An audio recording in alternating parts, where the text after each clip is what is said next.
Según Génesis 47 del 12 al 27, durante la sequía en Egipto, José almacenó y preservó el alimento. Para subsistir, el pueblo tenía que venderlo todo y, por último, venderse incluso a sí mismos. Ese fue y ese es el precio por vencer. Dicho en palabras del profeta Amós en 8:11, He aquí vienen días, dice el Señor Yahvé, en los cuales enviaré hambre a la tierra, no hambre de pan ni sed de agua, sino de oír la palabra de Yahvé. Así también lo es en este tiempo del fin, donde conseguir el alimento para poder conquistar nuestra tierra, que es Cristo formado en nosotros, y entrar al reino en esta edad de tabernáculos, nos costará renunciar a todo, incluso nuestra propia vida, pero a cambio de nuestro todo tendremos su todo y reinaremos con él. Sean todos muy bienvenidos. Con ustedes, José.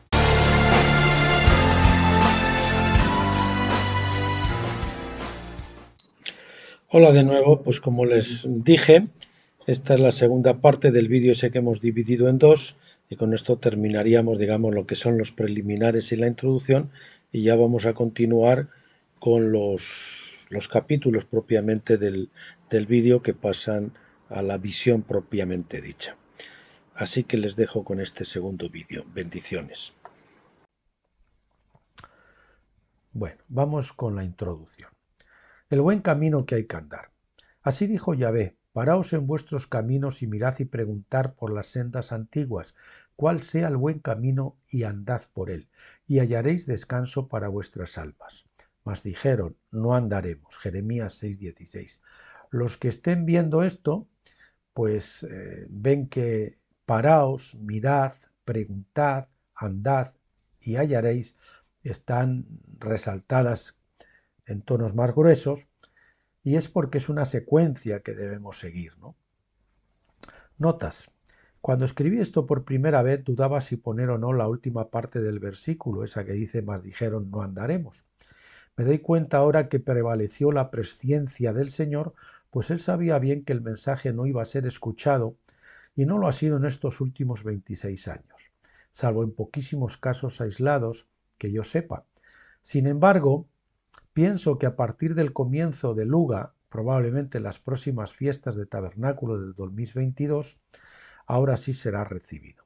Creo que ello fue debido a que tanto el mensajero como los receptores del mensaje tendrían que pasar por ciertos procesos y madurar para estar listos para proclamarlo y recibirlo respectivamente. Gloria a Dios, porque creemos que ese tiempo ha llegado. Ya han pasado muchos años, pero creemos que al fin ese tiempo ha llegado.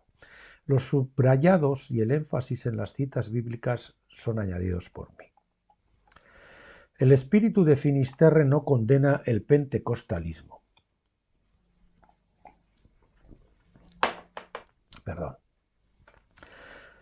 Atentos, porque esto es muy importante, porque hay personas que quizás estén en la etapa de Pentecostés todavía que se puedan sentir como ofendidas, y esa no es la intención en ningún modo, y mucho menos condenar una era fundamental y trascendental, una etapa de nuestra maduración como es el pentecostalismo. Algunas personas han advertido un tono de severidad y enojo al leer este libro. Esto es cierto, no lo dudo, no lo niego, perdón. Al respecto, quiero decir que los mensajes proféticos son cual fuego y cual martillo que golpea la piedra, Jeremías 23:29. Son abrasadores y rompedores para sacudir al rebelde y obstinado que permanece sordo y ciego a la amonestación reiterada del Señor, pero igualmente todo mensaje profético es redentor y acaba brindando la esperanza de la curación que la curación divina proporcionará. Porque Él hiere y Él sana, Deuteronomio 32:39. Como muestra, el que quiera, de mensaje profético duro, pues lea Isaías 1 o lea Mateo 23 o otros pasajes similares de condenación. El mensaje expresaba mi indignación y enojo ante una iglesia endurecida, cauterizada, que tras ser llamada reiteradamente a la santificación, y no solo por mí, sino principalmente por otras voces que continuamente llamaban a la Iglesia al arrepentimiento a través de los dones de lenguas e interpretación. Dichos mensajes entraban por un oído y salían por el otro, sin tocar para nada la masa cerebral intermedia. Tal vez el espíritu de indignación e ira con que se escribió este libro pueda tener un grado de tono carnal, pero ciertamente creo que también expresa la indignación y la ira del Señor contra una iglesia impenitente. Dios me lo dio en este tiempo y no en otro, y yo mismo tuve que digerirlo, permitir que el Señor lo hiciera carne en mi corazón, a un costo de sufrimiento extremo. Al fin y al cabo, la propia visión anunciaba que yo sería el primero y por ende debería degustar las hieles curativas antes que los demás y luego hacerles partícipes de la fórmula medicinal. Quiero decir aquí, que no está escrito, pero me viene a la mente, que estamos en una situación muy parecida a la que se vivió en la época del Señor y sus discípulos, o mejor dicho, después de que el Señor partió, cuando la Iglesia en los tiempos de Pablo y de los apóstoles se negaba a abandonar el judaísmo. Estamos en una época similar de transacción o de traslación desde la época de la era de Pentecostés a tabernáculos, y la gente que está en Pentecostés se aferra y se niega a dejar las cosas erróneas de Pentecostés y avanzar a tabernáculos. O las interpretaciones doctrinales erróneas, que las hay, como las había en la Pascua o como las ha habido en las diferentes etapas. Entonces, estamos en una época muy similar. Sí, amigos, el rollo profético ciertamente fue dulce en mi paladar y sentí la grandeza de escuchar su voz, de experimentar sus dones y de poder ser un instrumento en sus manos. Pero pobre de mí, poco sabía yo de la amargura que dicho rollo produciría en mi vientre al tener que digerirlo y asimilarlo para hacerme uno con él y que pudiera encarnarse en mi corazón antes de poder compartirlo. Como dice Pedro, somos cartas escritas, ¿no? Bueno, no sé, creo que es Pedro, Perdónenme si me confundo. Así pues, el mensaje es liberado en el mismo tono o espíritu en el que fue recibido, con la esperanza de que, ahora sí, ustedes también estén listos para poder asimilarlo como yo tuve que hacerlo. Moisés, la aspirina, podríamos decir, no pudo ser recibido hasta que él mismo hubiera madurado la fórmula curativa y el pueblo, que es el dolor de cabeza, estuviera en su punto álgido como para desear degustar la amarga medicina. Así es también ahora y siempre. Es decir, Moisés tuvo que ser preparado y tratado primero, porque cuando él fue en su fuerza, pues fue rechazado, como saben todos ustedes. Le dijeron, ¿quién te ha puesto a ti aquí entre nosotros para darnos órdenes o para decirnos lo que tenemos que hacer? Y entonces tuvo que salir huyendo, porque estaba tratando Moisés de hacer la obra en sus fuerzas, y algo así pues me pasó también a mí, que tuve que salir porque también quise hacer en mis fuerzas y tenía que esperar pues a que yo madurase y la visión se encarnara en mi corazón, y que también el dolor de cabeza en el pueblo, en la iglesia de Pentecostés, que va a ser la receptora del mensaje, pues esté lo suficientemente fuerte como para que quieran tomarse la medicina, ¿verdad? Por otra parte, quiero dedicar unas cuantas palabras a mis hermanos pentecostales, entre los cuales me conté por 20 años. Este libro no va contra el pentecostalismo, pues es una fase de nuestro crecimiento personal y como iglesia, tanto a nivel personal como individual como corporativo, ineludible para alcanzar la fase final de tabernáculos. La misión de tabernáculos es precisamente llevar al hombre viejo a la extenuación, para que quiera y pueda desistir en su empeño de servir a Dios carnalmente y entonces vuelva en sí, cual hijo pródigo, y esté dispuesto a regresar al hogar, a la casa del Padre. A todos nos es necesario llegar al fondo de nosotros mismos y morir para poder entrar a la vida abundante. Perdón. Esa es exactamente la misión del Espíritu que tras la luna de miel nos lleva a la luna de hiel. Así como Cristo, después de ser bautizado en agua y en el Espíritu, fue llevado al desierto para ser tentado y poder regresar en el poder del Espíritu y, ahora sí, poder ministrar en novedad de vida.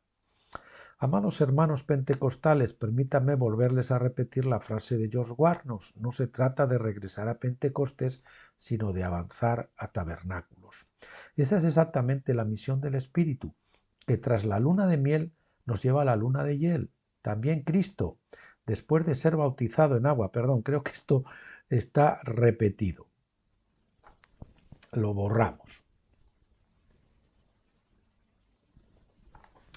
Les dejo con un extracto del libro de Apocalipsis de Stephen Jones para que entiendan que estar en el desierto no es algo negativo absolutamente, sino un tiempo para recibir revelación y alimento de la palabra de Dios y pasar a la siguiente fase de maduración. Y dice así, redimiendo el tiempo del desierto. Cuando Apocalipsis 12:6 habla del desierto, esta letra es un poquito más chica, vamos a ver, Juan usa la palabra griega eramos, que significa un lugar solitario, desolado, desierto, deshabitado. Como de costumbre, aunque Juan usa el griego para expresar su revelación, está pensando con una mentalidad hebrea, por lo que debemos volvernos a la palabra hebrea para desierto, que es mikbar. Esta palabra hebrea describe un lugar no tan desolado como la palabra griega, porque incluye pastos y no incluye un desierto. Así que el desierto al que huye la mujer no es un escenario como el del Sahara, por ejemplo, con dunas de arena estériles formadas por el viento al soplar. Es un lugar de pasto, donde ella puede ser alimentada o nutrida, Apocalipsis 12:14. La principal superposición entre el concepto hebreo y griego es que es un lugar donde ella puede estar sola mientras crece y gana fuerza, quizás el yermo, la soledad, que tanto se dice también en los profetas. La palabra hebrea midbar se usa en 1 Samuel 23:14. Y se quedó David en el desierto, midbar, en las fortalezas, y permaneció en la región montañosa en el desierto, midbar, de Zif. Y Saúl lo buscaba todos los días, pero Dios no lo entregó en su mano. En la traducción griega, la Septuaginta, midbar se traduce como eramos, lo que demuestra que eramos es la forma griega de expresar el concepto hebreo para midbar. ¿Por qué esto es tan importante? Midbar es un sustantivo que se deriva de la raíz de la palabra dabar, la forma verbal. Según los expositores hebreos, la palabra dabar significa hablar, pero implica una conducción o guía. Aquí hay un error. O guía de la palabra hacia un territorio nuevo e inexplorado. Así leemos en Mateo 4:1. Entonces Jesús fue llevado, impulsado, empujado, lanzado por el Espíritu al desierto para ser tentado por el diablo. El desierto mismo es el lugar donde uno es impulsado por la palabra y por el Espíritu para recibir alimento de la palabra o revelación de Dios. David experimentó esto mientras estaba siendo perseguido por Saúl. La mujer también es perseguida por la iglesia de Saúl y huye al desierto no solo para protección, sino para recibir una revelación divina de la verdad. Por lo tanto, el desierto no es tiempo perdido, ni es un mero calabozo o jaula donde nada se logra. El desierto es un lugar de crecimiento espiritual y experiencia en aprender a escuchar su voz para recibir la revelación de la palabra.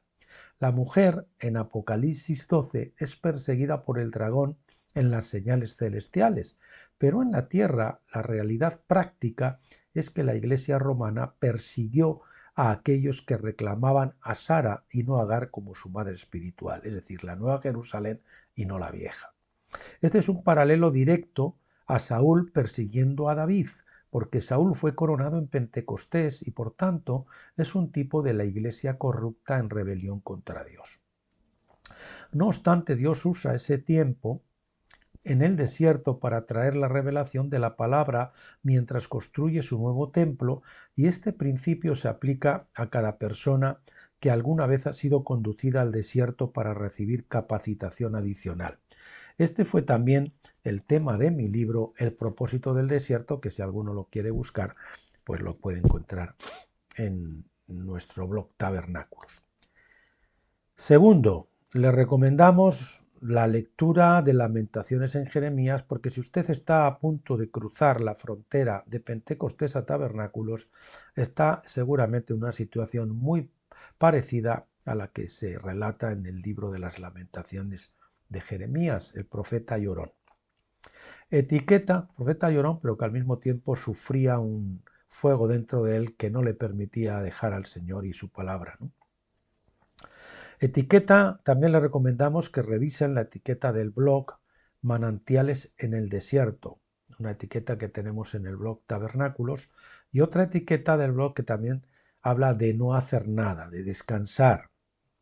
Y el libro, lógicamente, Finisterre al borde del Jordán, que estamos leyendo. Dos matas obstaculizadoras. 3 años antes de escribirse este libro, el 19 de marzo de 1993, fíjese que en el momento presente de la revisión del libro podemos decir que curiosamente, según Stephen Jones, Pentecostés terminó el 30 de mayo de 1993. Es decir, que a mí el Señor me equipó con el don de interpretación, de visión y de sueños para darme precisamente la revelación, la interpretación de la visión que tuvo la pastora, la mujer del pastor, la iglesia, perdón. Y fue la primera palabra profética que yo recibí en mi vida. Yo creo que eso es algo significativo teniendo en cuenta que Pentecostés llega hasta el año 1993. Fue como separándome a mí para introducir o ser uno de los introductores de esta edad, ¿no? En Eibar, Vizcaya, fue cuando yo recibí esa palabra profética en una reunión especial de iglesias del País Vasco, convocada con motivo de la visita del conocido y veterano predicador argentino Alberto Scataglini, desconozco si seguirá vivo a estas alturas, y padre del aún más conocido hoy Sergio Scataglini. Se me dio una palabra profética en el altar. Scataglini caminaba encorvado por una joroba, pero lucía la cara refulgente de un ángel, por la evidente presencia de Dios en su vida. Él no fue quien oró por mí, ni me impuso sus manos. Él ministró en la reunión, pero luego, cuando yo salí a recibir la oración, fue otro pastor y reconocido profeta en el País Vasco y España, que se llama Ramón Caballero. Él fue quien me dio esa primera palabra profética que yo recibía en mi vida. Reconociendo que Dios me hablaba por su boca, corría a anotarla en mi cuaderno. En dicha palabra, entre otras cosas, se me decía que Dios me iba a dar el don de interpretación de sueños y visiones. Ana María, la esposa del pastor, de la señora elegida, entre comillas, poco después, en el pasado mes de enero del año 1996, unos días antes de que este libro fuera escrito, tuvo una visión. Fue un martes, durante la habitual reunión de oración de la iglesia. La visión profética que recogía abuela Pluma al ser relatada a la congregación era así. Ya se las leí en la portada, pero como es la base del libro, pues se la voy a repetir. Había un campo vallado en estado virgen, en espera de ser labrado.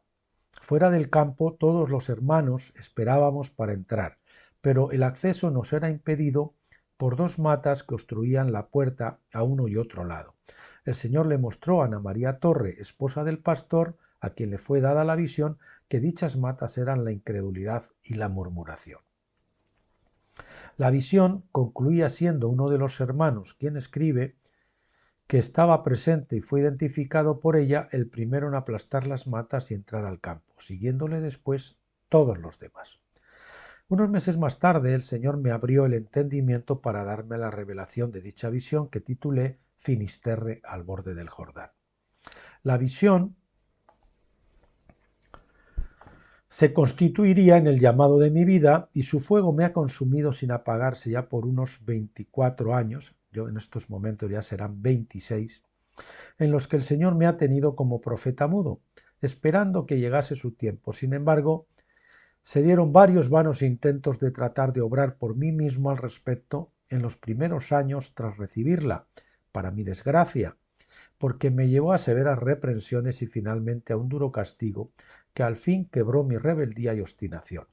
Esto me empujó a la retaguardia. Yo acostumbraba a sentarme en el primer banco de la iglesia y era de los novatos, y me sentí tan avergonzado que empecé a sentarme desde algo que ocurrió en la iglesia, otro suceso que no os voy a contar ahora, en los bancos de atrás, ¿eh? Y no estar ahí como que fuera yo de los jefecillos. Bueno, eso me enseñó a enmudecer como Ezequiel y a esperar, o por lo menos casi a enmudecer del todo. Más tarde la palabra profética se cumplió cabalmente cuando Dios le dio a mi hija mayor, a Mayur, un sueño. O sea, primero el Señor me dio proféticamente su interpretación de visiones y de sueños. Y primero vino la interpretación de la visión y después vino la interpretación de un sueño. El día siguiente me lo contó y tras separarnos por un breve instante comenzó a llegarme la interpretación de una forma tan maravillosa y sobrenatural que solamente un detalle quedó sin revelarse. A mí eso es como que algo era destilado dentro de mi espíritu de una forma infusa, ¿no? Dicho detalle le fue dado a ella justo para completar la interpretación. Solo les diré que ese detalle era referente al vello oscuro, especialmente en los brazos y en el labio superior, que a ella le preocupaba, aunque no era nada exagerado, ya saben, era una niña de 11, 12 años, algo así, si no recuerdo mal. En el sueño el Señor le decía que de obedecer, él haría que esos vellos fueran rubios, es decir, que no se le notaran. Tal impacto le causó escuchar a Dios hablarle en dicha interpretación que corrió en obediencia a hacer lo que el Señor le mandaba. Y tanta fue su diligencia que al día siguiente, queriendo yo advertirle que fuera sabia, al decirles a sus amigas del mundo que tenía que dejar de salir con ellas, eso era lo que el Señor le transmitía en la visión, me dijo que ya se lo había dicho. Yo estaba durante mucho tiempo incomodado porque yo quería que saliera con las chicas de la iglesia y ella no lo hacía. Entonces el Señor, después de mucho yo aguantarme, pues le habló y le dijo eso mismo. ¿Y qué les dijiste?, le pregunté, a lo que me contestó algo así, que Dios me ha hablado en un sueño y que ya no podía salir con ellas excepto para los partidos deportivos del instituto. Aquí tienen a Dios diciéndole a una niña de 13 o 14, yo creo que era menor, yo creo que era de 12, de 11 o 12, que no tuviera parte con el incrédulo y a ella obedeciendo, algo en lo que a la mayoría en la iglesia hoy no quiere pensar ni oír. ¿Cuáles son esas matas obstaculizadoras? Vistas a través de un velo, las matas aparecen como incredulidad y murmuración, pero si miramos atentamente comprobaremos que son más perniciosas de lo que a simple vista parecen, dándonos cuenta de que se trata de las dos caras de una misma moneda, las dos raíces o caras del ego, del yo, en la moneda de la rebeldía.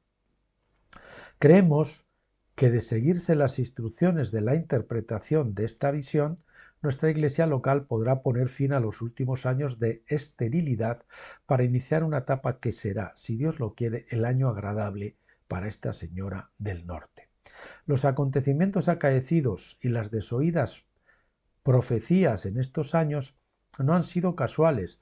El Señor estaba conformando un puzzle cuya pieza final esperamos sea esta. Pensamos que estamos a punto de vivir acontecimientos trascendentales para nuestras vidas, nuestra iglesia local, la iglesia en general y el mundo entero, especialmente para Iberia, es decir, Tarsis y Europa. Serán los días en que la señora tendrá que optar entre ser la elegida, entre comillas, para iniciar el último gran avivamiento, UGA, o dejar tal honor y responsabilidad a otra. Que Dios te ayude y guíe, afortunada señora, para que puedas ser hallada digna de afrontar tal llamado y no ser desechada. Bueno, y tenemos aquí ahora un infograma de los dos reinos que yo escribí, es el mismo papelito que en que yo lo hice en un borrador hace muchos años y lo fotografié y lo he puesto ahí. No se ve muy bien, pero bueno, ven que aquí se ve el yo o el ego, debajo pone rebeldía, orgullo, soberbia, etc. Y ese es el reino del yo, que legalmente pues está representado por la ley y moralmente por la lujuria o la codicia. La ley en el sentido de cumplir la ley en la fuerza de la carne. Y entonces la rebeldía y sea el ego, el yo, tiene dos raíces que son la incredulidad o miedo, si lo prefieren, que es lo contrario a la fe, y la murmuración o queja. Podríamos también decir aquí en esta raíz de la izquierda la angustia y en la de la derecha la murmuración, la ansiedad. Entonces esas son las raíces o los venenos del ego. Entonces hay unos antídotos para contrarrestar estas dos matas de incredulidad o miedo o murmuración o queja, que son la quietud, que es la confianza, y la gratitud y la alabanza. Cuando la incredulidad, que es el miedo, le aplicamos la quietud, automáticamente va a producir la paz. Cuando a la gratitud le alabanza, ya sobre la base de la quietud, le aplicamos a la murmuración, perdón, le aplicamos la gratitud y la alabanza, nos va a producir el gozo. Entonces, la primera fase sería, yo estoy en incredulidad y miedo, ¿qué tengo que hacer? Me quedo quieto.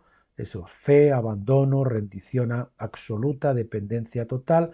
El Salmo 46:10 que dice, estad quietos y conoced que yo soy Dios. Ese es el versículo lema para mí. O Isaías 30:15 que dice, en reposo y en descanso será salvo, en quietud y en confianza será vuestra fortaleza.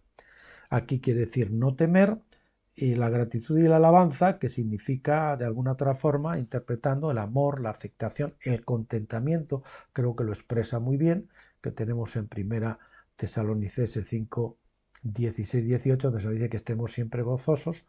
Es decir, la gratitud es no desear, no codiciar, estar satisfecho, estar más que satisfecho, estar alegre, contentos con lo que tenemos. Sea mucho, sea poco, eso solo lo puede hacer el Señor.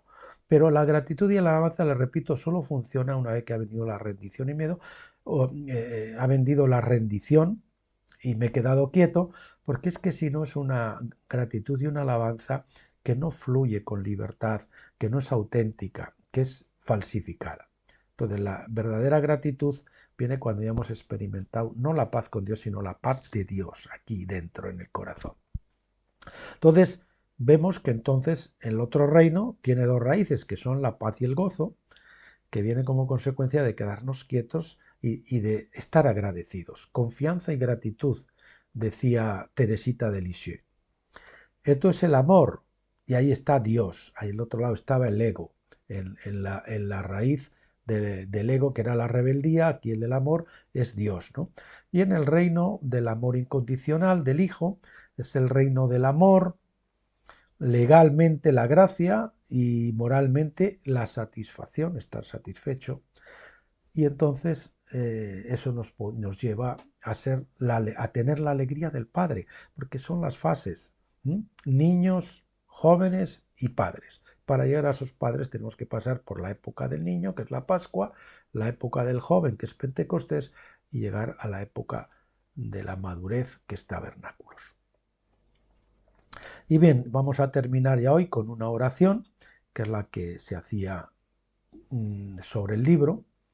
Padre Celestial, es mi más encarecido ruego que tu nombre sea santificado y glorificado en todo cuanto sigue. Por ello no permitas que nada contrario a tu voluntad perfecta en contenido, forma o tono, es decir, todo lo que provenga de la carne, pueda penetrar en las mentes o espíritus de quienes lean este libro. Y que por todo lo que sí provenga de ti, los lectores sean ricamente bendecidos, o en este caso los oyentes o los que lo vean en vídeo.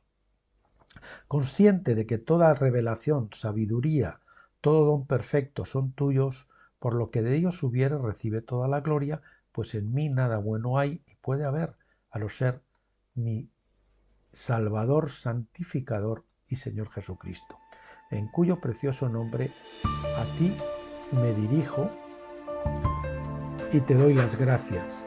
Amén. Bueno, pues eso ha sido todo por hoy. Queridos hermanos, proseguiremos el próximo día con la mitad del capítulo 1, que se titula La circuncisión y la Pascua, la circuncisión y la Pascua en Gilgal. Que Dios les bendiga mucho. Nos vemos en la próxima.